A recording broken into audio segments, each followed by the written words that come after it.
तुम्हाला अशा काही इंटरेस्टिंग गोष्टी त्याच्यामध्ये दिसून येतात ह्यांच्या बिहेवियरच्या बाबतीतल्या प्राण्यांच्या, वन्य प्राण्यांच्या, ते देखील आम्हाला जाणून घ्यायला आवडेल. आणि खास करून जसं तुम्ही म्हणालात की एखादी व्यक्ती जर एक नियमितपणे त्या रस्त्यावरून जात असेल, कारण आता मानवी वस्त्यांच्या जवळपासच आहे संजय गांधी राष्ट्रीय पार्क, त्यामुळे साहजिकच त्यांना ही माणसं बघायची सवय आहे. सो पण अशी माणसं बघत असताना जसं तुम्ही आता आवर्जून सांगितलं की त्याची टेंडन्सी असते की तो माणूस क्रॉस झाला, त्याचं काम झालं, तो निघून गेला की मग हा आपल्या मार्गाला जातो. म्हणजे ही मॅच्युरिटी किंवा हे प्राण्यांमध्ये सुद्धा या जाणीवा आहेत. हो, 100%.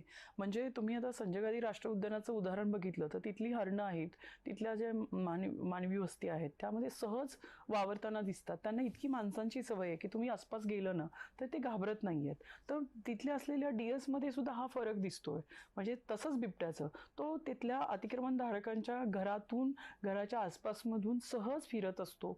लोकांनाही त्याची सवय झालेली आहे. लोकांनी एक्सेप्ट केलेलं आहे की आपण जंगलामध्ये राहतो आणि बिबट्यानेही एक्सेप्ट केलेलं आहे की इथे मानवी वस्ती आहे.